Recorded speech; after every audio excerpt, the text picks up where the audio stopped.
할렐루야. 오늘 이곳에 오신 여러분들 주님의 이름 축복합니다. 우리 함께 선포하기로 합니다. 난 하나님의 사람입니다. 하나님의 복된 사람입니다. 우리 옆에 있는 분들의 선포하겠습니다. 당신은 승리자입니다. 네, 오늘 호세아, 요엘, 아모스라고 되어 있는데요. 지난주에 저희가 너무 좋고 귀한 단의 말씀을 묵상하다가 1시간 넘게 하다 보니까 오늘 아모스까지 또 하면은 오늘도 10시에 끝날 것 같다는 마음이 들더라고요. 그래서 오늘 호세아와 요엘까지만 좀 보도록 하겠습니다. 그래서 오늘은 호세아와 요엘까지 하나님께서 주시는 메시지를 듣고자 합니다. 여러분들 호세아 하면은 무엇을 아십니까? 호세아 하면 생각나는 그 단어들을 한번 이야기해 볼까요? 네? 예수, 또 여호와, 또 네. 왜 호세아가 있는데 예수가 나오고 여호와가 나오냐? 그 이유는요, 사실 호세아라는 이름의 뜻이 구원이라는 의미를 가지고 있습니다. 그래서 우리가 알고 있는 여호수아, 이스라엘 백성들을 이제 가나안 땅을 점령하게 했던 그 장군 리더 중에 한 사람인 그 여호수아 이름이 원래 호세아였어요. 그래서 호세아도 구원의 뜻이고 여호수아도 구원의 뜻이고, 그리고 우리가 예수 그리스도를 고백하는 그 예수가 사실 히브리어의 의미인 그 호세아의 이름을 가져온 것이 예수와 예수, 그 의미를 가지고 있습니다. 그래서 동일하게 구원이라는 의미를 가지고 있어요. 근데 이 호세아라는 것이 또 다른 이름이 있습니다. 누구의 이름인가요? 마지막 북이스라엘 왕의 이름 또한 호세아의 이름을 가지고 있습니다. 그래서 호세아는 구원의 뜻을 가지고 있어요. 근데 호세아가 무슨 선지자로 유명합니까? 무슨 선지자 호세아? 사랑의 선지자 호세아로 유명합니다. 왜냐하면 고멜이라는 음란한 여인을 하나님께서 하나님의 사랑으로 품게 하시고 그것을 통해 자녀를 얻게 하시기 때문에 우리가 호세아면은 사랑의 선지자. 예레미야는 어떤 선지자였죠? 뭐라고요? 눈물의 선지자. 호세아는 어떤 선지자라고요? 사랑의 선지자. 네. 그래서 오늘 호세아를 좀 보도록 하겠습니다. 그에게 있어서 아내가 있습니다. 아내 이름은 고멜이에요. 그리고 그에게 3명의 자녀가 있었는데 하나는 이스라엘, 하나는 로암입니다. 근데 이것이 사실 호세의 전체적인 내용이 1장과 2장에서 그냥 끝날 수도 있어요. 왜냐하면 그 가족관계를 통해서 하나님께서 우리에게 주시는 메시지가 있기 때문에 우리 먼저 1장을 보도록 하겠습니다. 1장 1절입니다. 시작. 우시아와 요담과 아하스가 히스기야가 이어 유다 왕이 된 시대 곧 요아스의 아들 여로보암이 이스라엘 왕이 된 시대에 그의 아들 호세아에게 임한 여호와의 말씀이라. 네, 1장 1절은 호세가 어느 시대에 그 예언을 했냐라는 것을 이야기하고 있습니다. 호세아는요, 남유다를 향한 예언자가 아니라 사실 북이스라엘을 향한 예언자였습니다. 근데 첫 번째를 보면은 우시아, 요담, 아하스, 히스기야 이어서 유다 왕이 된 때라고 이야기하고 있어요. 그러니까 유대 왕족을 이야기하고 있습니다. 근데 그때가 어느 때냐면은 우시아 때가 바로 여로보암 2세. 여기서 나오는 여로보암은 우리가 알고 있는 르호보암과 여로보암, 그 여로보암이 아니라 그 중간에 나오는 여로보암 2세를 의미합니다. 그러니까 우시아 왕 때 바로 여로보암 2세가 통치할 시기였고요. 그리고 히스기야 왕이 됐을 때 사실 그때가 북이스라엘 멸망하던 시기입니다. 그때 왕이 누구라고요? 북이스라엘 마지막 왕. 오늘 본문의 오늘 성경의 주인공 호세아. 그래서 호세아는요, 바로 여로보암 2세 때부터 북이스라엘 왕의 마지막 호세아 때까지 그 시기에 하나님의 메시지를 증거하던 사람이 바로 호세아 선지자입니다. 그럼 2절을 읽어볼게요. 시작. 여호와께서 처음 호세아에게 말씀하시되 여호와께서 호세아에게 이르시되 너는 가서 음란한 여자를 맞이하여 음란한 자식을 낳아라. 이 나라가 여호와를 떠나 크게 음란하니라 하시니. 2절에 음란이라는 단어가 반복되었습니다. 여러분 결혼할 때 음란한 여자를 만나고 싶은 분이 별로 없으시겠네요. 여기 형제가 할렐루야. 형제 2명 있는데 다 부스에 들어가 있고 저기 계신 우리 한명식 목사님, 한명식 목사님 음란한 여자를 만나고 싶으신가요? 주께서 주시는 여자가 많으시죠. 할렐루야. 우리 목사님이 여자면 다 좋아하실 것 같아요. 그런데 지금 하나님께서 호세에게 말씀하시기를 음란한 여자를 만나서 음란한 자식을 낳아라고 말씀하고 계세요. 근데 우리가 음란해, 야 너 좀 음란하지 않냐? 라는 그 음란이 아닙니다. 넌 좀 저질이야, 넌 좀 변태야. 우리가 흔히 젊은 시절에 이야기했던 그런 음란, 변태, 저질 그 단어가 아니에요. 여기서 말하는 음란인 건 뭐냐면 매춘부를 의미하는 단어입니다. 그러니까 호세아에게 하나님께서 너 매춘부랑 결혼해. 그래서 매춘부의 자녀를 낳아. 여러분 그렇게 살고 싶으신가요? 내가 만날 때 순결한 여인 만나고 싶잖아요. 그래서 많은 청년들이 저에게 기도 제목을 이야기할 때 목사님 저 마리아 같은 여자 만나게 해주세요. 요셉 같은 남자 만나게 해주세요. 그래 그때마다 너가 마리아 같은 여자가 되고 너가 요셉 같은 청년이 되라고 이야기합니다. 우리에게 순결한 여인을 만나고 싶고 의로운 형제를 만나고 싶어요. 근데 하나님께서 오늘 호세에게 맺어주는 짝이 누구냐? 음란한 여인. 그냥 음란한 것도 아니고 매춘행위를 하는 그 여인을 만나라고 말씀하고 계세요. 그리고 그것을 끝나는 것이 아니라 매춘하는 그런 자녀를 태어나게 하라고. 왜? 그것이 바로 너희들의 행위가 음란하기 때문에, 너희들이 매춘의 모습을 가지고 있기 때문에 라고 이야기하고 있습니다. 사실 오늘 제가 낮에 싱가포르에 계시는 그 신부님 한 분을, 한인 신부님을 뵀어요. 근데 저희 싱가포르에 성당이 하나 있더라고요. 한인 성당이. 그래서 그분을 만났는데 그분이랑 식사하면서 이야기하시는 게 뭐냐면은 개신교 목사님들은 가족 때문에 십자가를 짊어지는 게 저보다 좀 어려우실 것 같다라고 이야기를 하시더라고요. 그래 자기는 가족이 없기 때문에 십자가가 없대요. 그래서 개신교 목사님들은 십자가 있으시다고, 참 안타깝다고. 이렇게 옆에 계시던 목사님이 결혼은 해도 후회고 안 해도 후회라고. 그래서 신부님은 안 하고 후회하시는 거고 우리는 하고 후회하고 있는 거라고. 둘 다 십자가를 짊어져 살아가라고 있는 거라고. 그러니까 제가 왜 웃지요? 근데 저는 그게 웃긴 거예요. 이게 어떻게 결혼이 언제부터 이게 십자가가 되어졌고 이것이 후회의 존재가 되어졌을까? 근데 만약에 여러분들 내가 이 여인이랑 결혼을 한다면 이 여인이 음란한 것을 알고 이 여인의 과거를 알고 이 여인이 지금 현재도 매춘행위를 하는 것을 알면서도 내가 결혼한다고 하면은 얼마나 후회되겠습니까? 뿐만 아니라 그것을 통해서 내가 자녀를 낳았는데 매춘하는 자녀가 나는 거예요. 그러면 그 마음 가운데 결혼하고 싶은 마음이 들겠습니까? 전혀 안 들어요. 그런데 하나님께서 오늘 호세아에게 그런 여인을 만나라고 이야기하고 있어요. 우리 3절을 보도록 하겠습니다. 3절입니다. 시작. 이에 그가 가서 디블라임의 딸 고멜을 맞이하였더니 고멜이 임신하여 아들을 낳았네. 고멜을 맞이하여 임신합니다. 근데 여러분들 기억하십시오. 우리가 나실인에 대해서 들었죠. 그리고 제사장에 대해서도 들었습니다. 제사장과 나실인은 결혼법이 되게 되게 강합니다. 그래서 이혼한 여자도 안 돼요. 처녀하고만 결혼하게 되어 있습니다. 근데 호세아가 어떤 사람입니까? 하나님의 선지자예요. 그러면 당연히 하나님께 주신 명령에 의하면 저는 이런 여자 만날 수 없습니다. 거부할 수 있어요. 그렇죠? 그런데 어떻게 합니까? 받아들이고 있어요. 에스겔이 하나님께서 명령하실 때 인분으로 부정한 음식을 먹으라고 할 때 에스겔이 어떻게 합니까? 하나님 저는 그렇게 할 수 없습니다. 그래서 하나님께서 쇠똥으로 그것을 먹게 하시잖아요. 그리고 그 장을 넘어가면 하나님께서 에스겔에 뭐라고 이야기합니까? 너의 수염을 밀어서 3분의 1은 3분의 1은 3분의 1을 이야기합니다. 나실인에게 있어서 선지자에게 있어서 제사장에게 있어서 수염은 어떤 겁니까? 하나님 함께 하시는 순결함의 상징이었어요. 그런데 첫 번째는 부정한 음식을 거부했던 에스겔이 하나님께서 그것을 용납해 주시자 그 다음에는 수염을 밉니다. 왜? 하나님께서 주신 명령도 귀해요. 그러나 그에게 명령보다 하나님이 더 중요한 거예요. 우리가 어쩌다 보면은 하나님께 주신 비전이 있어요. 근데 그 비전 때문에 하나님의 명령을 벗어버릴 때가 있어요. 하나님의 명령을 따르지 못할 때가 있습니다. 명령 따르는 거 중요해요. 그러나 명령을 주신 그 하나님을 잃어버리지 아니하는 게 중요합니다. 어쩌면 호세에게 이건 분명히 그 여인과 결혼하면 안 돼요. 그런데 명령의 주체가 누굽니까? 하나님이시니까 내가 그 받은 말씀이 있지만 그 명령의 주체이신 하나님 때문에 그가 그 여인을 받아들이고 있습니다. 그래서 애를 낳기 시작하죠. 우리 4절과 5절을 보도록 하겠습니다. 4절과 5절입니다. 시작.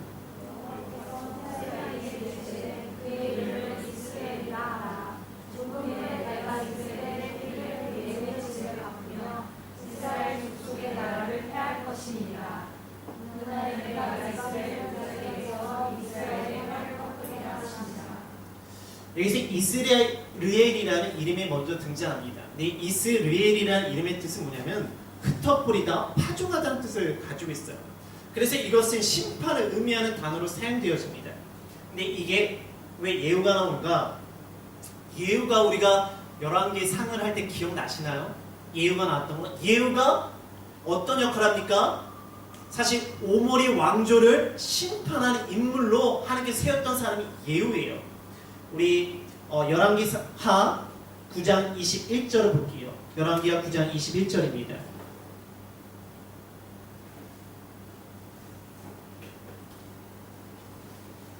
열왕기하 9장 21절.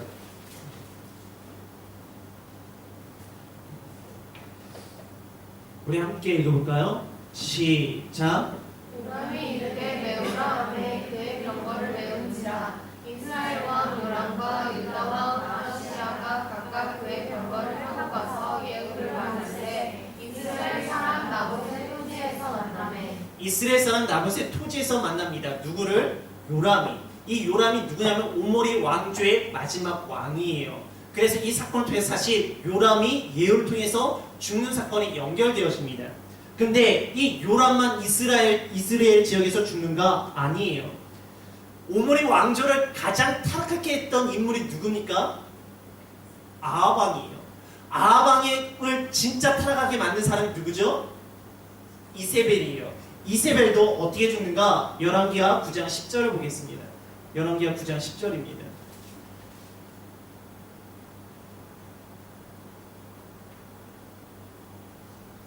성경책으로 읽어볼게요. 떴네요. 시작.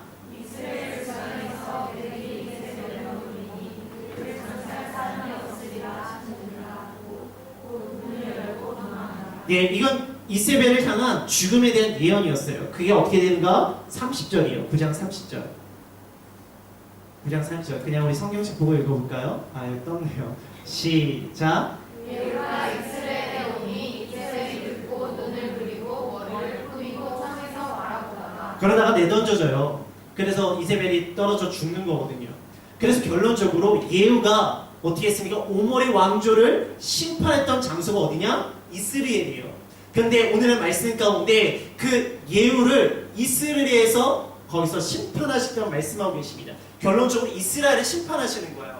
그것에 오모리 왕조를 심판하시고 또 예후를 심판하시고 그리고 이스라엘을 그곳에서 심판하신다고 말씀하고 계십니다. 우리 6절을 보도록 할게요. 6절입니다. 시작. 인하여 딸을 낳으매 여호와께서 호세아에게 이르시되 그의 이름을 로하마라. 내가 다시는 이스라엘 족속을 불리 여겨서 용서하지 않을 것이니라. 네, 로루하마라고 되어 있어요. 그러니까 로가 사실 부정적인 의미를 가지고 있습니다. 루하마가 국률이라는 뜻을 가지고 있어요. 그러니까 로루하마는 국률하지 않다라는 뜻을 가지고 있습니다. 그래 너에게 국률이 없어. 딸의 이름이 너 국률이 없어.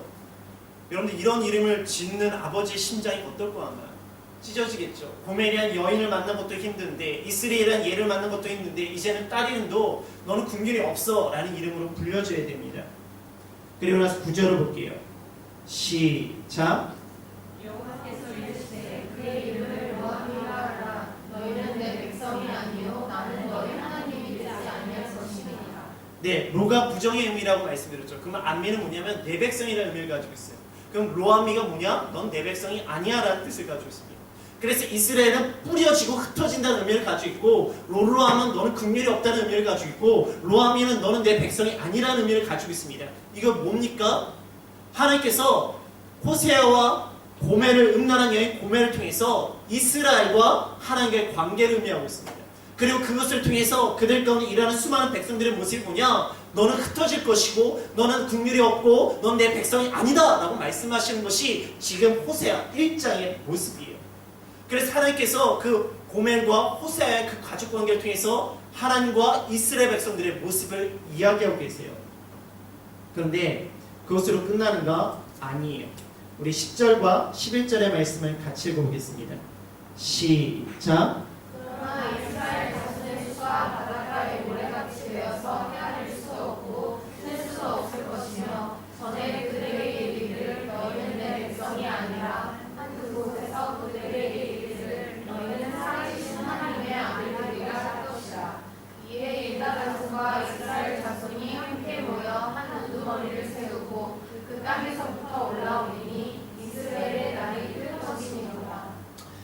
10절에서 그러나라고 시작합니다. 그러니까 반전을 의미하는 단어죠. 그리고 나서 그 숫자가 헤아려진다고, 헤아릴 수 없을 정도로 많아진다고 의미하고 있어요. 제가 이스라엘이 무슨 뜻이라 했습니까? 흩어진다, 파종한다는 의미를 가지고 있습니다. 그래서 거기는 이중적인 의미가 가지고 있어요. 흩어뜨린다는 막 무너뜨리는 의미를 가지고 있죠. 근데 파종이라는 의미는 뭡니까? 흩어 뿌렸지만 거기가 뿌려진 곳에서 뭐가 나나요? 열매가 일어나는 거예요. 곡식이 일어나는 거예요. 그래서 심다는 의미도 동일하게 가지고 있습니다. 그래서 심판의 의미와 함께 그곳에는 열매의 의미, 그리고 회복의 의미, 수확의 의미를 가지고 있는 것이 이스라엘이에요. 그리고 나서 10절 마지막 보면은 이제 하나님의 아들이라 할 것이다 라고 이야기하고 있어요. 처음에 로암미가 뭐라고 얘기했죠? 로암미, 너는 내 백성이 아니다. 근데 지금 뭐라고 이야기하십니까? 회복이 되면 너희는 내 아들들이다 라고 이야기한다고 말씀하고 계십니다. 근데 이걸 조금 더 명확하게 이야기합니다. 2장 1절을 볼게요. 2장 1절입니다. 시작. 너희 형제에게는 아미라 하고 너희 자녀에게는 로아라. 뭐라고 했습니까? 로가 붙으면 부정이라고 했죠. 그럼 로를 빼면 뭡니까? 긍정의 문이 되어진 거야. 아까 로암미 하면 뭐였죠? 너는 내 백성이 아니야. 그럼 로를 빼면 암미는 뭐예요? 너는 내 백성이야. 로루아마 하면 뭐였습니까? 너는 긍휼이 없어. 근데 루아마는 뭡니까? 너에게 긍휼이 있다 라고 이야기하고 계세요. 그래서 회복의 의미를 이야기하십니다. 그거를 아예 대놓고 이제 이야기하고 계세요. 2장 22절에서 23절입니다. 22절에서 23절 시작. 나는 곡식과 포도주와 기름에 응답하고 또 이것들은 이스라엘에 응답하리라.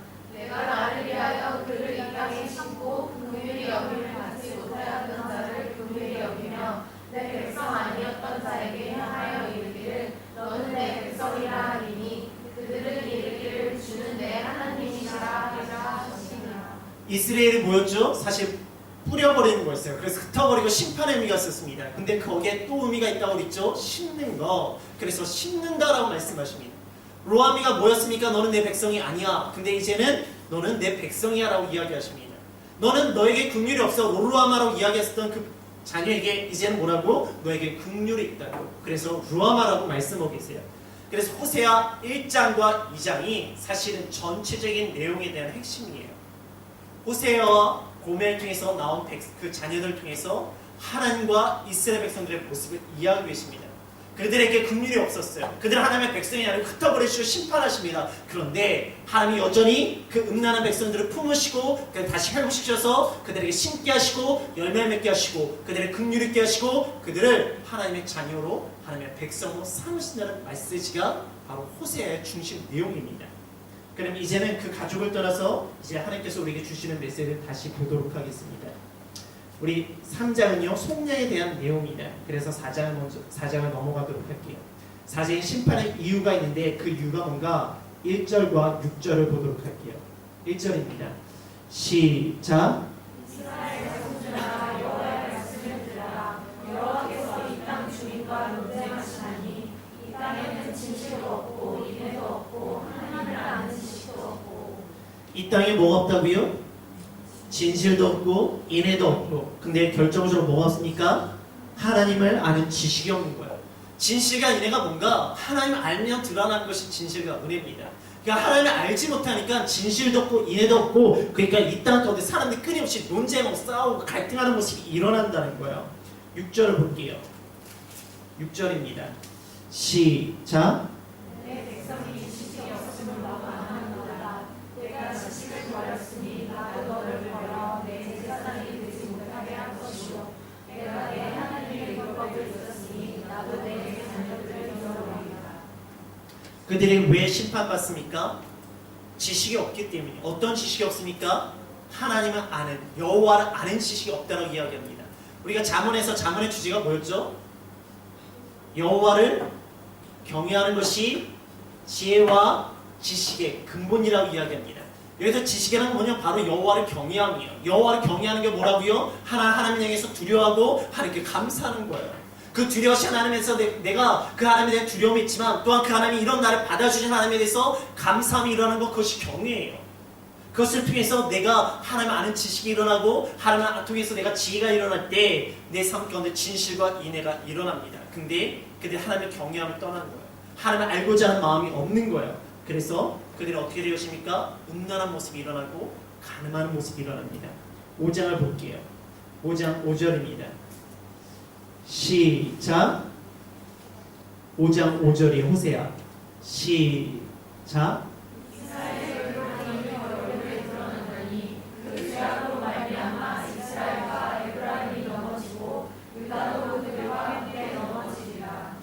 네, 이스라엘의 교만이 얼굴에 드러났다고 돼 있어요. 여러분, 교만이 뭐였죠? 우리가 창세기 이야기하면서 언제 이야기하면서 교만이 뭐였습니까? 선악과를 따먹은 게 우리의 원죄였나요? 아니었죠. 원죄가 뭐라고요? 원죄 시작은 하나님처럼 되고자 하는 마음.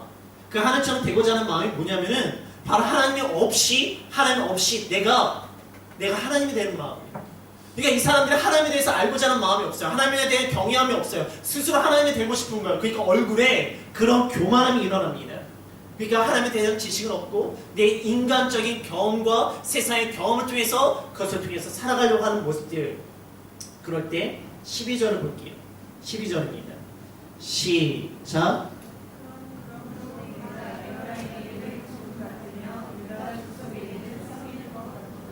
그러므로 내가 에브라임은 좀 같대요. 좀. 여러분들 좀이라는 걸 압니까? 이게 벌레예요. 이렇게 좀벌레가 있어서 이렇게 썩게 만들고 이렇게 파먹는 것이잖아요. 그러니까 하나님이 이들에게 있어서 에브라임에 있어서 좀 같은 존재래요. 유다에게는 썩이는 거래요. 하나님 우리에게 회복시키시고 우리를 치유해 주시고 우리를 상한 것을 치유하시는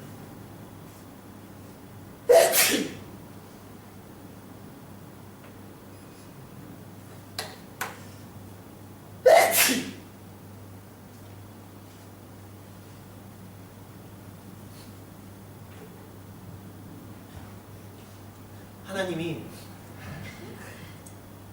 우리를 회복시켜 주시고 우리를 치유해 주시는 하나님인데요.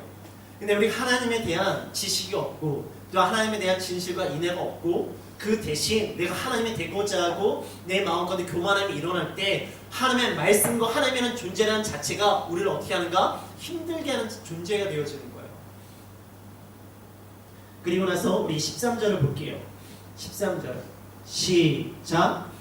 에브라임이 자기의 병을 깨달으며 유다가 자기의 상처를 깨달았고 에브라임은 아수르로 가서 야레 왕에게 사람을 보내었으나 그가 이미 너희를 고치지 못하겠고 너희 상처를 낫게 하지 못하리라. 하나님 때문에 그들이 힘든 거예요. 그래서 상처가 일어나고 아파요. 그래서 내가 아프구나 깨달았어요. 그러면 어디로 가야 됩니까? 하나님께 가야 되잖아요. 하나님을 알고자 하는 마음이 일어나야 되잖아요. 하나님을 모르기 때문에 하나님을 무시하다가 그들의 삶 가운데 하나님의 말씀이 계속 걸리고 아픔이 되니까 그들이 이제 하나님께 돌아가야지 라고 하는데 그들의 결정은 뭔가요? 어디로 간다고 돼 있어요? 아수를 의지한다고. 아수르에게 간다고. 쉽게 말해서 우리가 하나님을 떠났어요. 내가 하나님의 백성인데 하나님을 떠났어요. 그때마다 우리 가운데 찔림이 있어요. 말씀이 생각나는데 이렇게 살면 안 되는데. 근데 그래도 그렇게 살아가요. 세상에서 원하는 걸 취하고 내가 원하는 감정대로 향하는 모습이 있어요. 분명히 하나님께 원하시는 거 아닌데 이게 자꾸 걸리기는 해요. 그것 때문에 내 삶 가운데 문제가 일어나요. 그럼 어떻게 합니까? 하나님께 돌아와야 되잖아요. 근데 하나님께 잘 돌아왔나요, 우리가? 오히려 세상 가운데 그것을 아픈 것과 외로운 것과 힘든 것과 내가 상처받는 것을 사람과 세상에서 회복하려고 우리가 더 노력하는 모습이 있다는 거예요. 지금 이스라엘 백성들이 그 모습이에요. 하나님께 돌아가서 치유받기보다는 아수르에게 위로를 받으려고 하고 아수르를 의지하려고 아수르를 통해서 자신들의 나라를 지키려고 했던 모습이 그들 가운데 있어요.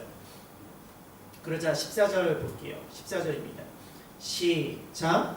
내가 에브라임에게는 사자 같고 유다 족속에게는 젊은 사자 같으니 바로 내가 공격할지라 내가 탈취하여 갈지라도 건져낼 자가 없으리라. 그래서 하나님이 이제는 좀이 아니라 썩게 하는 그런 존재가 아니라 심판자로 등장하시겠다는 거예요. 너희들은 나를 좀처럼 여겼지, 나를 그냥 썩게 하는 존재라고 여겼지, 이제는 내가 너희들을 심판하는 사자로 너희들에게 임할 거야 라고 말씀하고 계십니다. 그래서 6장, 그러니까 이제 어떻게 할 건지 우리에게 말씀하고 계세요. 6장 1절입니다.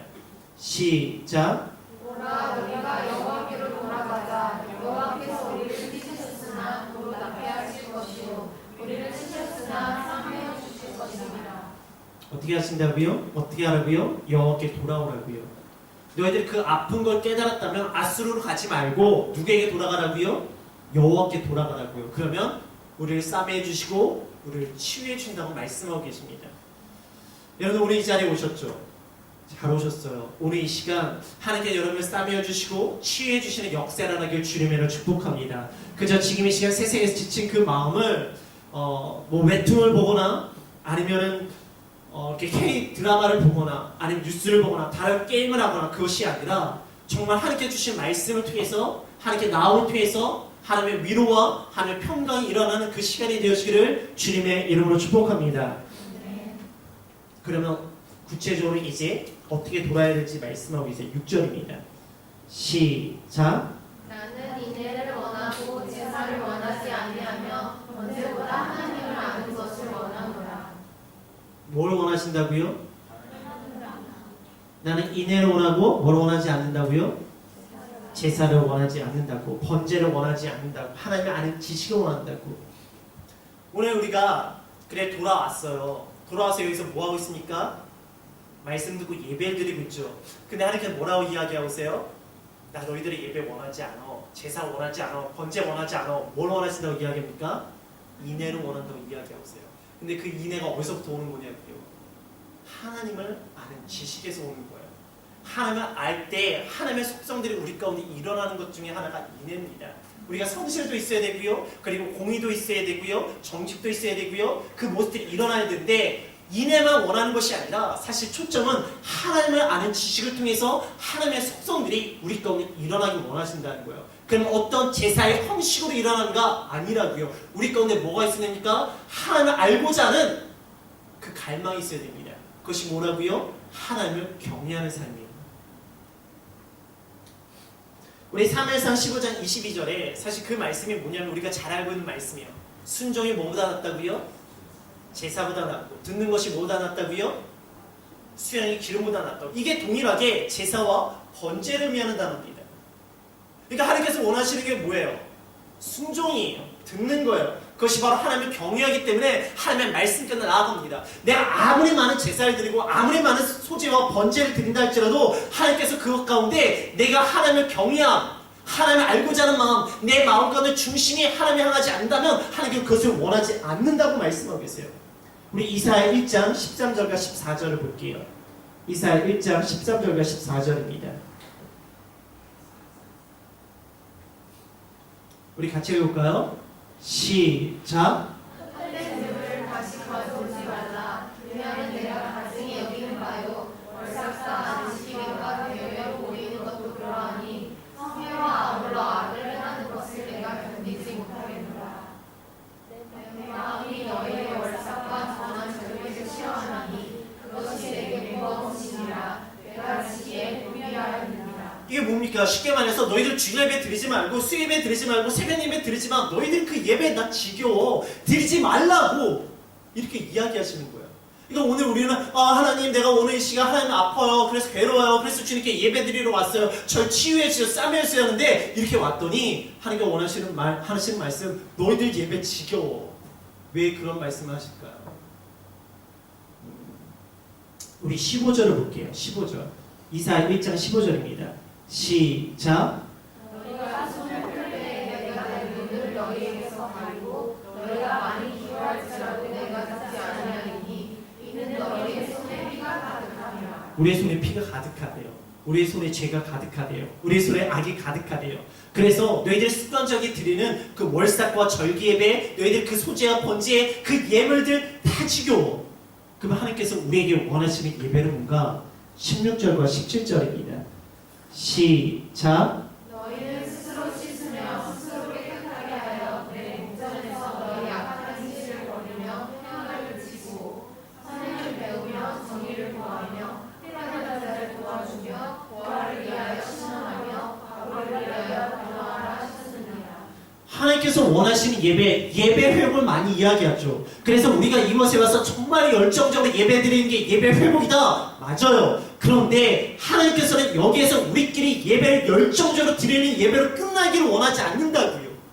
우리의 예배가 어떻게 여기에 확장되어져서 우리들의 삶들 가운데 내가 선행을 행하고 하나님의 공의를 행하고 하나님의 인애를 행하고 하나님의 성실을 행하면서 약한 자들에게 그리고 예수를 모르는 자들에게 힘든 자들에게 다가서 그리스도를 증거하는 삶, 그것이 진정한 예배의 회복입니다. 근데 많은 사람이 예배 회복을 하면서 뭐 섹션이 잘 돼야 되고 싱어팀이 잘 돼야 되고 싱어가 잘 세워야 되고 예배 인도자가 좋은 예배 인도자 일어나고 설교자가 좋은 설교자가 세워져 예배가 막 뜨거워지는 거 예배 회복, 그것이 예배 회복이라고 이야기합니다. 맞아요. 그것도 예배 회복이에요. 그런데 그 예배로서 끝나면 그건 예배 회복이 아니에요. 주님께서 원하시는 예배 회복이 아니에요. 하나님께서 그것도 지겹다고 이야기하시는 예배밖에 안 돼요. 정말 주님께서 원하시는 예배, 우리가 이곳에서 정말 하나님의 은혜를 경험하고 하나님의 말씀을 우리가 받아들였다면 우리 이곳을 떠나서 그 삶의 자리에서 하나님께 원하시는 공의와 정의와 선행과 하나님의 인애와 성실을 가지고 그들에게 다가가는 것, 그것이 진짜 예배 회복이에요. 여러분 예배 회복되기 원하십니까? 그러면 그 예배가 이 예배당에서 머무는 것이 아니라 정말 공의와 정의가 우리의 삶 가운데 일어나기를 주님의 이름으로 축복합니다. 이게 진짜 예배의 회복이에요. 설교자가 설교 잘하고 그리고 찬양팀이 너무 은혜로 찬양하고 그래서 우리가 눈물을 흘리고 기도하고 끝나고 돌아가서 똑같은 세상의 모습으로 살아간다면 나 너희들 예배 지겨워, 너희들 월삭 지겨워, 너희들 절기 예배 지겨워, 너희들 주일 예배 지겹고 새벽 예배 지겹고 수예배 지겨워, 아예 드리지 마, 이렇게 이야기하시는 거라고요. 오늘 큐티 하셨나요? 할렐루야. 우리 마태복음 7장 24절 볼게요. 마태복음 7장 24절입니다.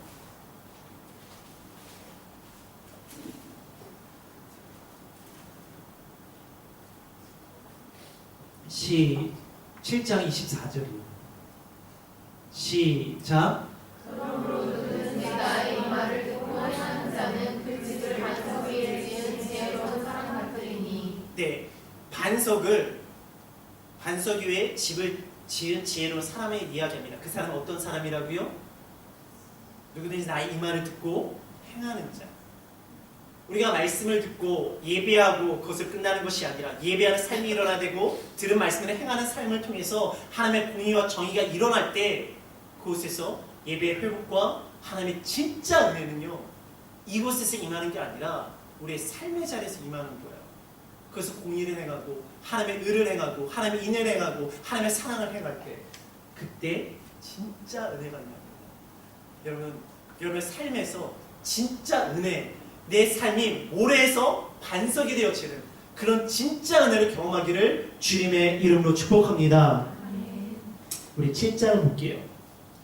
7장 4절입니다. 7장 4절 시작.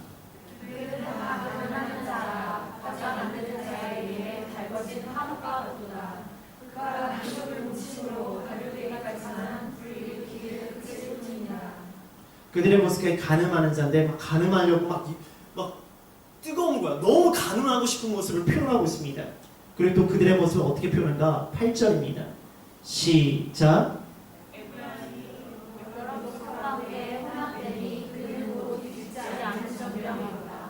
여러 민족과 혼합된대요. 그러니까 다른 민족이랑 너무 가늠하고 싶어서 한 민족이랑 가늠하는 것도 아니고 여러 열방들이랑 계속해서 끊임없이 가늠하는 거예요. 근데 그는 곧 뒤집지 않은 전병이라고 이야기합니다. 여러분 부침개 부쳐보셨죠? 안 부쳐보셨나요? 네, 그러면 오늘 가서 부쳐보세요. 그래도 내일 새벽 예배 가져오셔도 좋아요. 근데 부침개를 부칠 때 어떻게 합니까? 프라이팬에 기름을 두르고 그리고 거기다가 밀가루 반죽한 걸 놓습니다. 그럼 어떻게 해야 되나요? 노릇노릇 되어지면 휙 해야 되잖아요.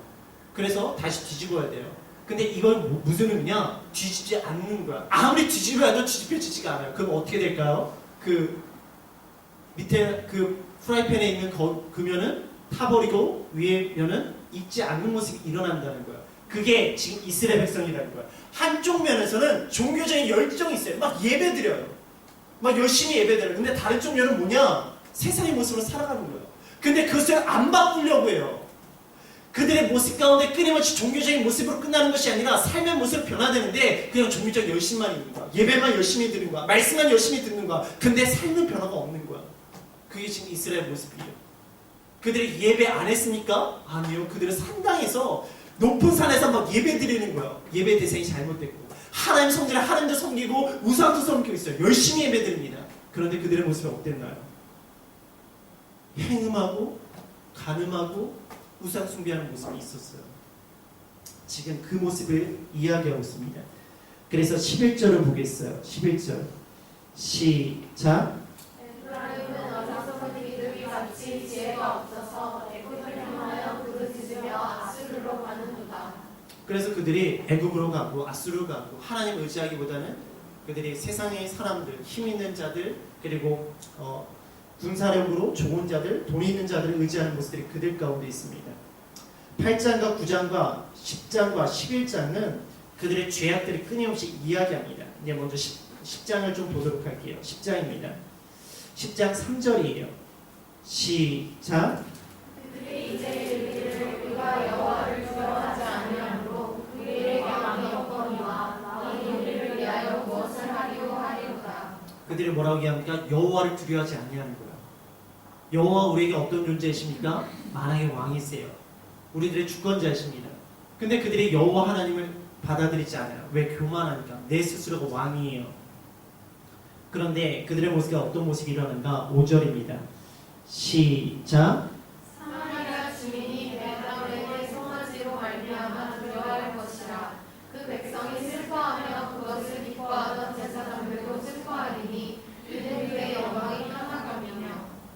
여기서 베다의 송아지라는 것이 있습니다. 베다의 송아지. 근데 벳아웬이라는 뜻이 뭐냐면은 죄악의 집이라는 뜻을 가지고 있어요. 왜 그것이 죄악의 집인가? 열왕기상 우리 12장 28절과 29절을 보도록 하겠습니다. 열왕기상 12장 28절과 29절이에요. 시작. 이에 계획하고 두 송아지를 만들고 우리에게 말하기를 너희가 다시는 예루살렘에 올라갈 것이 없도다. 이스라엘아 이는 너희를 애굽 땅에서 인도하여 올린 너희의 친들이라 하고 하나는 베델을 두고 하나는 단에 둔지라. 하나는 어디다 뒀다고요? 베델에 두고 다른 하나 어디다 뒀다고요? 단에다 뒀어요. 거기다 뭘 뒀습니까? 너희들이 애굽에서 이끌어낸 신이라고 하면서 뭘 뒀냐면 송아지, 금송아지를 뒀던 곳이 바로 베델과 단이에요. 근데 호세에 보면 여러분들 벳아웬이라는 것이 종종 등장합니다. 죄악의 집이라는 것이 종종 등장해요. 근데 그 벳아웬이 어디를 의미하는가? 사실 베델을 의미하고 있어요. 베델의 의미가 뭐였죠? 네, 우리 12장을 보도록 할게요. 12장 3절과 4절입니다. 3절과 4절이요. 12장 3절과 4절. 시작. 12장 3절과 4절. 시작. 아니요. 죄송해요. 호세아 12장 3절과 4절입니다. 네. 다시 한번. 시작. 야곱은 모태에서 그의 형의 발 뒤꿈치를 잡았고 또 힘으로는 하나님과 겨루되 사방이 더러워 이기고 울며 그에게 간구하였으며 하나님은 베델에서 그를 만나셨고 거기에서 우리에게 말씀하셨나니. 사실 베델이라는 이름이 누구 때문에 나왔냐면 야곱 때문에 나온 거예요. 야곱의 무슨 사건이 있죠? 야곱이 광야 가다가 에서 때문에 도망치다가 잤잖아요. 돌베개 베고 자고. 그리고 그때 무슨 꿈을 꾸나요? 사닥다리 천사를 오르락 내리락 하는 꿈을 꾸게 되었습니다. 그게 어디에 나오냐면요. 창세기 28장을 볼게요. 28장 12절에서 15절입니다. 창세기 28장 12절에서 15절이에요. 시작. 꿈에 본즉 사닥다리가 땅 위에 서 있는데 그 꼭대기가 하늘에 닿았고 또 본즉 하나님의 사자들이 그 위에서 오르락내리락하고 또 본즉 여호와께서 그 위에 서서 이르시되 나는 여호와니 너의 조부 아브라함의 하나님이요 백성의 하나님이라.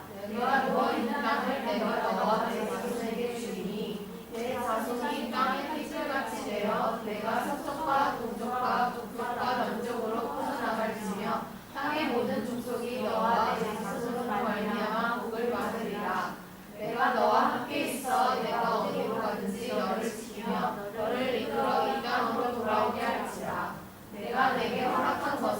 이르기까지 너를 떠나지 아니하리라 하시니라. 이런 사건이 그의 야곱에게 일어납니다. 그리고 나서 야곱의 자매께서 했던 행동이 있습니다. 16절을 볼까요?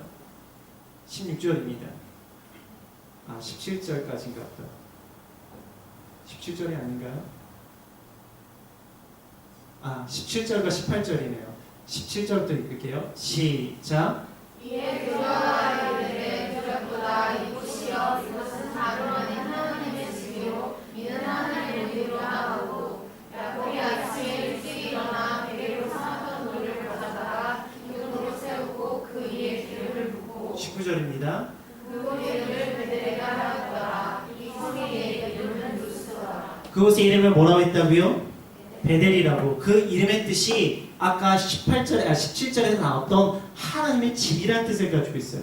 그러니까 베델이 원래 누구 때문에 나온 거냐면 야곱 때문에 나온 거예요. 야곱의 꿈속에서 그 오락내리락 하면서 그 두려움 가운데 있던 야곱에게 내가 너 지켜줄 거야. 내가 이 땅에 잘 돌아올게. 그랬더니 걔가 깨어나고 나서 야 이곳은 하나님께서 함께 하시는 곳이구나. 하나님께서 임하시는 곳이구나. 하나님의 집이구나. 그래 기름 붓고 그것을 베델이라고 했습니다. 그런데 이스라엘 백성들이 르호보암 때 어떻게 나눠지나요? 여로보암 북이스라엘과 르호보암 남유다로 나눠집니다. 그러나 성소는 어디에 있어요? 성전은 어디 있습니까? 솔로몬의 성전은 유다에 있잖아요. 예루살렘에 있잖아요. 그럼 북이스라엘 사람들이 예배드리려면 어디로 가야지 돼요? 절기를 지키려면 남유다로 가야지 돼요. 그러니까 여로보암이 야 얘네 이러다가 다 남유다 사람 되겠다라는 마음 가운데 어떻게 했냐? 베델과 단에다가 금송아지를 두기 시작합니다. 베델이 뭐였다고요? 하나님의 집이었어요. 근데 거기에 뭐가 세워집니까? 금송아지가 세워집니까? 그래서 호세아는 그것이 베델은 죄악의 집이라고 이야기해요. 하나님의 집이었는데 그것을 하나님께 예배드리고 그리고 야곱이 그곳 하나님의 복을 누렸던 장소였는데 그곳에 금송아지가 되어지니까 하나님의 집이었다 할지라도 그것이 베델의 죄악의 집이 된다는 거예요. 우리가 이곳이 하나님의 집이라고 이야기합니다. 이곳이 예배당을 이야기합니다. 그런데 우리가 이 자리에 있지만 우리의 마음껏은 하나님을 향한 온전한 예배, 단순히 그냥 형식적인 예배가 아니라 온전한 예배가 일어나지 않는다면 아무리 이곳이 하나님의 집이고 교회라고 이야기한다 할지라도 하나님 보시기에 여기가 뭐라고요? 베델이 아니라 베델인이 되어진다고요. 사람들이 보기에 여긴 교회예요. 여긴 예배당이에요.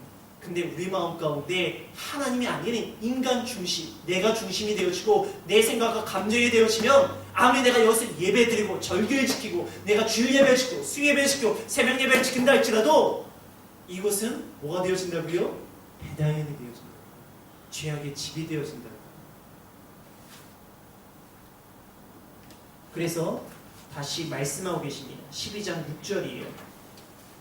12장 6절입니다. 시작.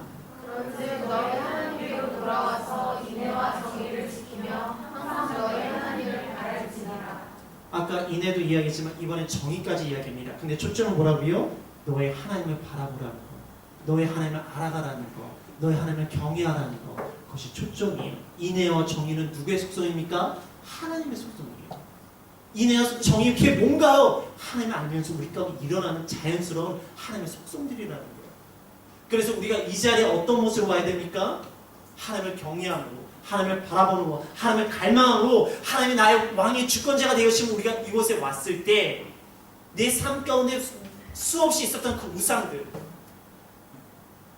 우리가 바알 섬기러 이곳에 옵니까? 우리가 이곳에 아세라 섬기러 이곳에 옵니까?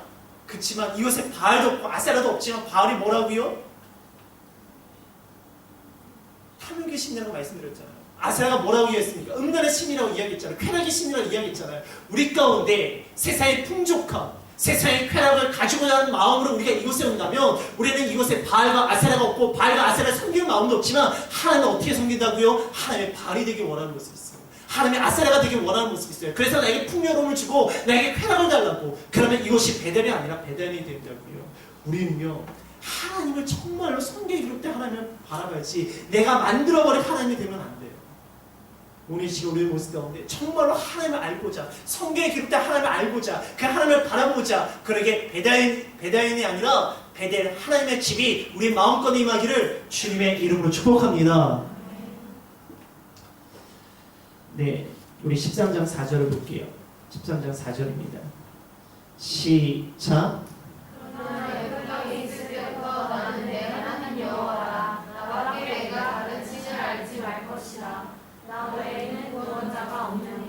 없대요. 없어요. 없어요. 그러니까 다른 데 보지 맙시다. 하나님 바라봅시다. 하나님밖에 없어요. 사람 의지하지 마시고 세상에 있는 그 힘 있는 자들 의지하지 마시고 세상에 그 사람들의 그 세상의 방법들 의지하지 말고 하나님 바라봅시다. 그럼 어떻게 되는지 아세요? 14절입니다. 시작. 내가 그들을 세월의 권세에서 생명하며 사망에서 구속하리니 사망아 내게 재앙이 어디 있느냐 소원아 내 멸망이 어디 있느냐 이웃이 내 눈앞에서 서리라. 그럼 그것에 속량과 구속이 일어난다는 거예요. 하나님만 바라볼 때 오직 하나님만 바라볼 때 속량과 구속이 일어납니다. 우리 경륜질 많이 하잖아요. 이제 경륜질 그만 하나님만 바라봅시다. 이거를 누가 또 이야기하는가? 고린도전서 15장 55절을 볼게요. 고린도전서 15장 55절입니다.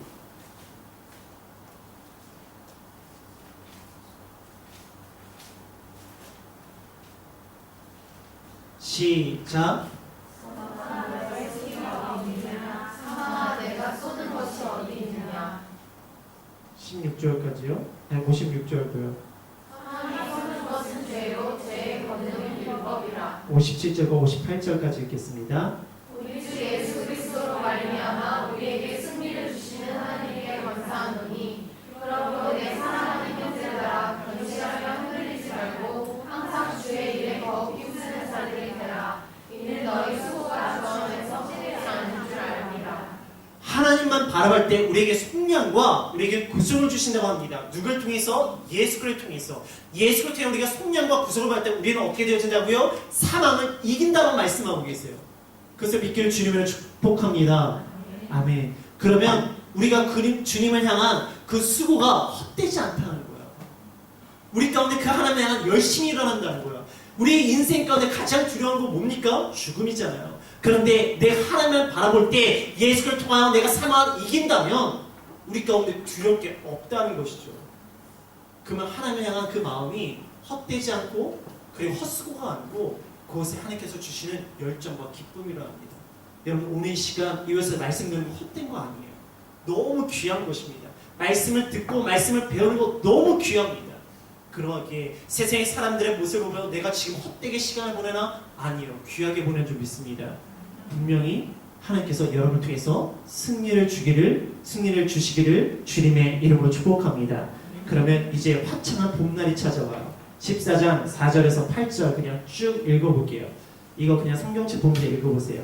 14장 4절에서 8절입니다. 같이 읽어볼게요. 저랑 같이 시작.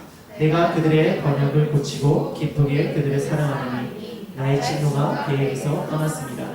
내가 이스라엘이 이슬과 같으리니 그가 백합같이 피겠고 레바논 백향꽃같이 뿌리가 박힐 것이라. 그의 가지는 퍼지며 그의 아름다운 감람나무 같고 그의 향기는 레바논 백향꽃 같으니 그 그늘 아래 거주하는 자가 돌아올지라. 그들은 곡식같이 풍성할 것이며 포도나무같이 꽃이 필 것이며 그의 향기는 레바논의 포도주와 같이 되리라. 에브라임의 말이 내가 다시 우상과 무슨 상관이 있으리오 할지라. 내가 그를 돌아봐 대답하기를 나는 푸른 잣나무 같으니 내가 나로 말미암아 열매를 얻으리라 하리라. 여러분들 이 말씀을 한번 상상해 보세요. 이제 고난이 떠났어요. 그리고 이슬이 나에게 임하는 거야. 백합화가 핍니다. 그리고 뿌리가 박히기 시작하는 거야. 그리고 아름다움이 일어나고 향기가 막 일어나는 거야. 봄날의 축제 같지 않을까요? 할렐루야. 여기 봄이 없어서. 근데 한국의 봄을 좀 우리 기억해 봅시다. 정말 메마르던 땅에서 싹이 트고요. 그리고 거기서 꽃이 피기 시작합니다. 그리고 그 여의도에 있었던 벚꽃 축제를 생각해 보세요. 할렐루야. 지방에 계신 분들 계시죠. 하지만 뉴스를 통해서 보았던 여의도 벚꽃 축제 아니면 강원도에 있었던 그 속초길에 있던 벚꽃 축제를 다 상상해 보세요. 그래서 벚꽃이 날립니다. 그리고 막 향기가 아카시아 향기가 막 나에게 다가오는 거야. 그리고 그것을 아무 염려도 없이 그것을 막 즐길 때 또 남자친구도 없는데 여자친구도 없는데 외로움 느끼지 마시고요. 거기서 하나님께 주신 그 은혜 그것이 하나님의 때에 우리에게 주시는 주님의 영광이라고 이야기하고 계십니다. 그럴 때 우리 9절을 읽어볼게요. 9절입니다. 시작. 누가 지혜가 있어 이런 일을 깨달으며 누가 분명히 있어 이런 일을 알겠느냐. 그러나 죄는 그 길에 걸려 넘어지리라. 여호와의 도는 정직하니 의인은 그 길로 다닌다고 이야기합니다. 그래서 우리가 의인이 됐을 때 여호와의 도로 향하는 모습이 일어난다는 거예요. 우리 마태복음 7장 17절과 20절을 볼게요. 마태복음 7장 17절과 20절입니다. 시작. 이와 같이 좋은 나무마다 아름다운 열매를 맺고 못된 나무마다 나쁜 열매를 내나니 20절입니다. 시작. 이러므로 그들의 열매로 그들을 알리라.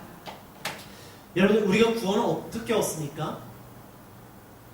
우리가 구원을 뭘로 얻죠? 구원을 어떻게 얻죠? 여러분, 구원 어떻게 얻으셨어요? 예수 그리스도를 믿음으로. 그래서 예수 그리스도의 의로, 예수 그리스도의 벌과 하나님의 은혜로 우리가 구원을 얻었죠. 그렇죠. 구원은 행위를 통해서 얻었나요? 내가 어떤 의로운 행위를 얻었기 때문에 내가 구원을 얻었나요? 아니라고요. 우리는 행위를 통해서 구원을 받지 않았어요. 행위는요, 구원의 조건이 아니에요. 그런데 우리의 말씀의 행위는요, 구원의 증거가 되어집니다. 잘 들으세요. 사람들이 행위를 어떤 의로운 행위가 있을 때 구원받는 생각이 아니에요. 결코 우리의 행위로는 구원을 얻을 수 없어요. 오직 하나님의 의와 예수 그리스도의 은혜와 우리의 믿음의 고백을 통해서 우리가 구원 얻습니다.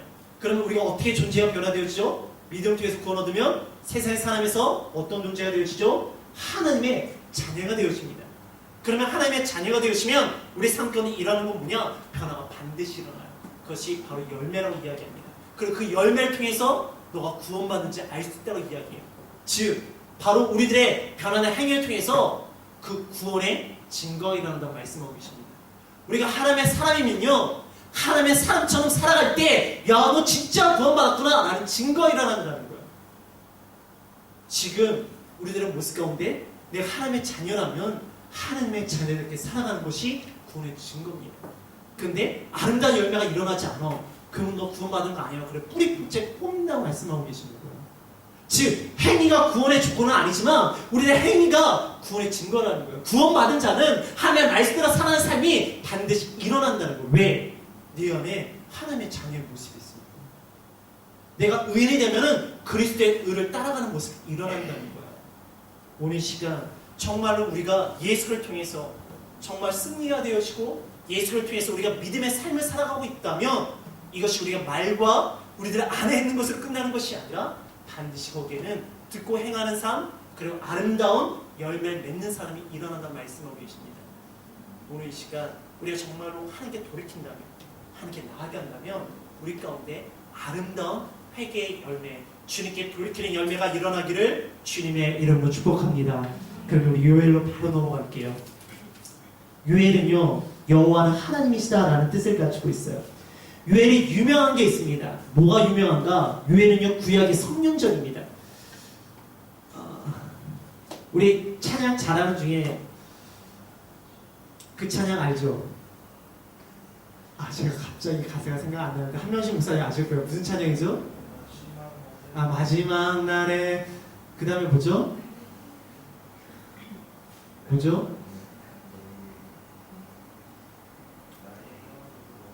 네, 계속 불러주세요, 목사님.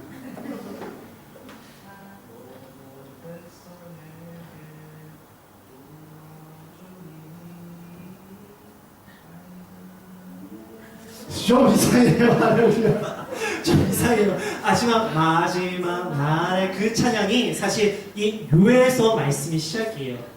이게 사실 베드로의 설교 가운데 나오는 본문이기도 하지만 그 베드로가 사실 요엘에 나오고 있는 이 말씀을 인용해서 했던 설교거든요. 그래서 요엘은요, 성령절에 등장합니다. 그리고 메뚜기 재앙이 나타나요. 먼저 우리 1장 4절 볼게요. 1장 4절입니다. 시작.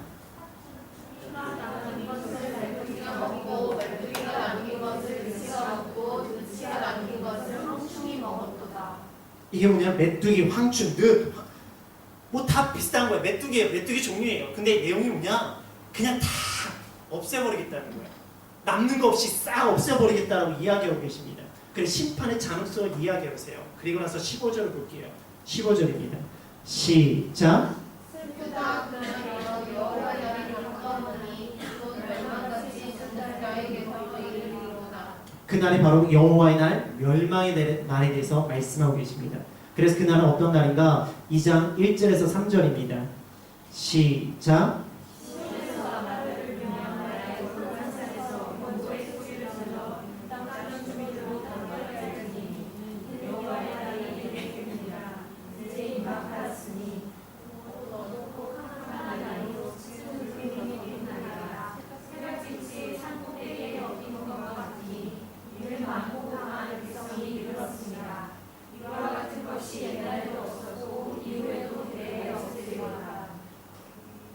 삼절까지요.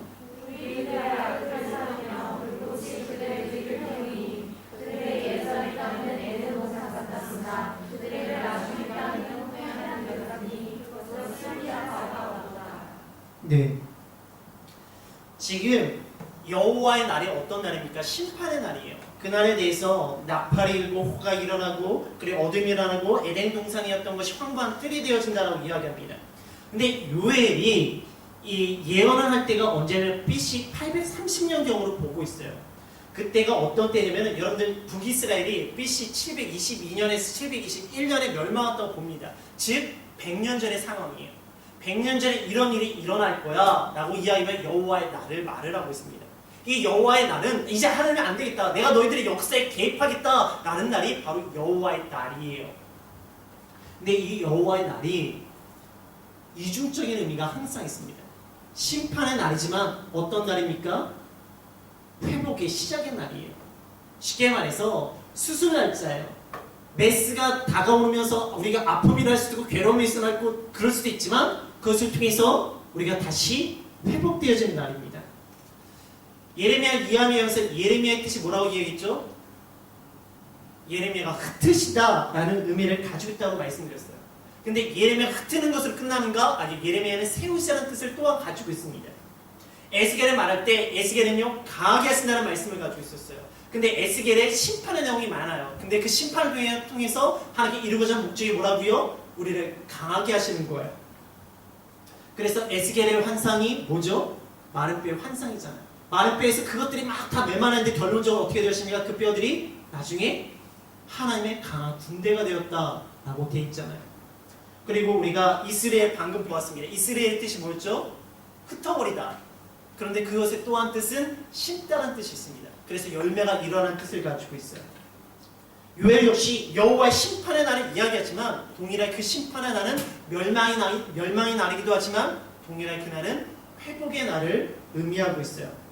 그것을 다시 베드로후서는 어떻게 이야기하는가? 베드로후서 3장 10절 볼게요. 베드로후서 3장 10절입니다. 베드로후서 3장 10절 시작. 그러나 주의 날이 눈이같이 오리니 그날에는 하늘이 뿌리로 떠나가고 물질이 뜨거운 물에 풀어지고 땅과 그 중에 있는 모든 일이 일어나리로다. 12절입니다. 12절 시작. 하나님의 날이 임하기를 바라보고 간절히 사모하라. 그날에 하나님의 물에서 풀어지고 물질이 뜨거운 물에 가져지려니와. 그리고 나서 우리 13절 보도록 하겠습니다. 시작. 우리는 그의 약속대로 의가 있는 곳이 새하늘과 새 땅을 바라보도다. 이것이 사실 요엘이 하나님의 날 그리고 여호와의 날이 또한 핵심입니다. 근데 베드로후서에서 다시 하나님의 날, 주의 날을 의미하는데 동일하게 그것들은 또 심판의 모습이 있어요. 근데 결론적으로 뭡니까? 13절에 새하늘과 새 땅이에요. 여호와의 날이 죄인들에게, 악한 자들에게 되게 힘들고 고통의 시기가 다가오는 날입니다. 그러나 하나님을 신실하게 믿는 자들에게 그곳에서 회복이 시작하는 날이 여호와의 날이에요. 그래 베드로후서에서는 정말 마지막 때를 이야기하면서 여호와의 날이 우리에게 다가오는데, 주의 날이 우리에게 다가오는데 그때 무너지고 아프고 어둠이 찾아오지만 결론적으로 예수를 고백하고 하나님을 바라보는 자에게 뭐가 보인다고요? 새하늘과 새 땅이 임하게 되어진다고요. 여러분들 여호와의 날이 여러분들 어떻게 다가오길 원하십니까? 우리에게 어둠으로 다가오고 우리에게 파멸로 다가오길 원하십니까? 아니면 여호와의 날이 나에게 새하늘과 새 땅을 보는 날로 다가오길 원하십니까? 그럼 우리가 새하늘과 새 땅을 보길 원하는 모습이 있다면 우리 모습에 뭐가 있어야 되냐면 남는 자가 되어주셔야 돼요. 끊임없이 제가 요즘 말씀드린 지금 혼돈의 시기라고, 흔들어버리는 시기라고요. 그래서 알곡과 추정에 갈라내는 시기가 우리에게 점점 다가오고 있어요. 우리가 믿음 생활하면서 더욱더 힘든 시기가 우리에게 다가올 거고, 세상보다 말씀대로 살아갈 때마다 우리에게 더 어려운 시기가 우리에게 다가올 겁니다. 근데 끝까지 견디는 자에게 뭐가 일어난다고요? 구원을 주신다고 말씀하셨고, 그 구원이 뭐냐? 우리를 새하늘과 새 땅을 보게 하는 역사라는 겁니다. 오늘 시간 우리들의 모습 가운데 끝까지 견디기에 정말 새하늘과 새 땅을 볼 수 있는 저와 여러분들이 되어주기를 주님의 이름으로 축복합니다. 우리 12절을 볼게요. 3장 12절입니다. 2장 12절입니다. 2장 12절 요엘 시작.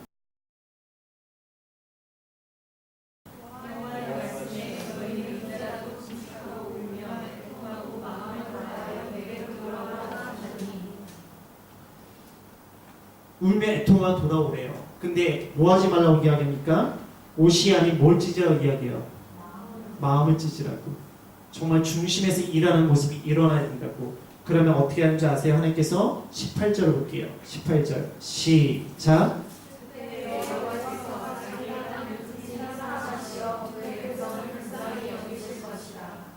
하나님께서 극진히 사랑하셔 그 땅 백성을 불쌍히 여기신다고 되어 있어요. 우리가 단순히 그냥 눈만 한번 찔끔 흘리고 내가 회개했네 그게 아니라 정말 내 마음을 찢고 돌이킬 때 하나님께서 우리에게 돌이키심에 대한, 그리고 하나님에 대한 긍휼을 우리에게 말씀해 주고 계십니다. 28절을 볼게요. 28절입니다. 시작.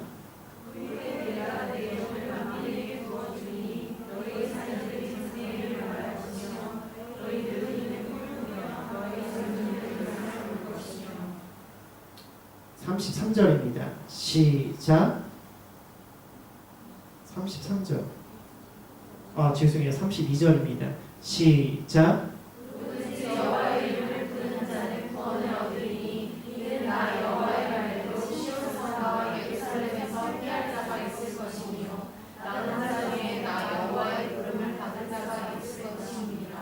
누구든지 여호와의 이름을 부르는 자는 구원을 얻어요. 근데 마지막에 뭐라고 되어 있나요?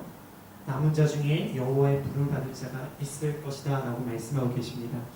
우리가 정말로 남는 자가 되어줘야 돼요. 지금 많은 자가 뭐 이렇게 중요하지만 정말 중요한 것은 말씀대로 살아가고자 하는 남는 자가 우리에게 중요합니다. 정말 주님의 성령이 임하시고 우리에게 비전을 보게 해주실 텐데, 이것을 누가 이야기하는가? 우리 사도행전 2장 16절에서 21절을 보도록 할게요. 사도행전 2장 16절에서 21절입니다.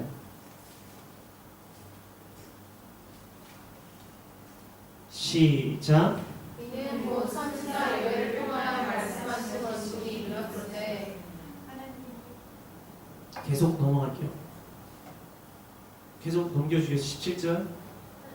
하나님이 말씀하시기를 말세 내가 내 영을 모든 육체에 주어주리니 너희의 자녀들은 예언할 것이요 너희의 젊은이들은 환상을 보고 너희의 늙은이들은 꿈을 꾸리라. 그때 내가 내 영을 내 남종과 여종들에게 주어주리니 그들이 예언할 것이요 또 내가 위로 하늘에서는 기사를 아래로 땅에서는 진료를 베풀리니 곧 피와 불과 연기로다. 크고 영화로운 날이 이르기 전에 해가 변하여 어두워지고 달이 변하여 피가 되리라. 누구든지 주의 이름을 부르는 자는 구원을 받으리라 하였느니라. 네, 누구든지 주의 이름을 부르는 자는 구원을 받으리라 돼 있어요. 근데 그 20절을 한번 다시 볼게요. 20절입니다. 주의 그 영화로운 날이 이르기 전에 해가 변하여 어두워지고 달이 변하여 피가 되리라. 이 내용은 사실 계시록에 나오는 내용이에요. 그렇죠? 계시록에 나오는 내용. 그 다음에 21절 다시 돌아갈게요. 누구든지 주의 이름 부르는 자는 구원을 받으리라. 하나님의 때가 오기 전에 우리로 하여금 그 환난의 시대가 오는데, 그 환난의 시대를 지나면서도 주의 이름을 부르는 자는 구원을 받는다고 말씀하고 계시는 거예요. 이 사건이 사실 사도행전 2장에 등장하는데, 이 베드로가 이 설교를 하기 전에 무슨 사건이 있었냐면 오순절 성령 강림 사건이 있었습니다. 그리고 오순절 성령 강림 사건이 무슨 사건이냐면 바로 요엘에 예언됐던 말씀이 지금 이루어졌고, 그리고 이 말씀은 계속 이루어질 것에 대한 베드로의 설교며 또는 예언의 모습이에요. 결론적으로 성령께서 우리에게 임하셨어요. 그리고 우리가 그 성령님의 임재하심을 가지고 살아갑니다. 근데 분명히 우리 가운데 혼돈의 시기가 오고 우리의 믿음이 흔들리는 시기가 있습니다. 그런데 중요한 건 뭐라고요? 끝까지 주의 이름을 부른 자가 구원을 얻는다는 말씀하고 계십니다. 남는 자가 중요해요. 정말 끝까지 남는 자가 중요합니다. 혼란의 시기가 오고 혼돈의 시기가 올 텐데 끝까지 남는 자가 주님께서 우리를 이끌어 가십니다. 3장은 요엘에서 판결의 골짜기 내용에서 이것을 하나님께서 갚아주신다는 내용이 결론이에요. 그래서 오늘 호세아하고 요엘을 이렇게 좀 정리하도록 하겠습니다. 호세아는 우리의 모습 가운데 우리의 음란한 모습들, 우리의 가늠하는 모습들, 그러나 하나님께서 우리를 기다려주시고 우리를 품어주시고 사랑해주시는 모습을 우리에게 말씀해 주셨어요. 그래서 우리 모습 가운데 이제 여호와 하나님을 바라보라고, 하나님께 나아가라고. 요엘도 마찬가지예요. 우리 가운데 마음을 짓고 주님께 돌아가라고, 여호와 하나님을 바라보라고. 그래서 성령께서 우리에게 임하심을 통해서 성령 역사하시고 오직 여호와 하나님을 바라보고 주 예수 그리스도의 이름을 고백함을 통해서 구원을 이루라라고 말씀하고 계십니다. 이제 우리 함께 기도하기 원하는데요.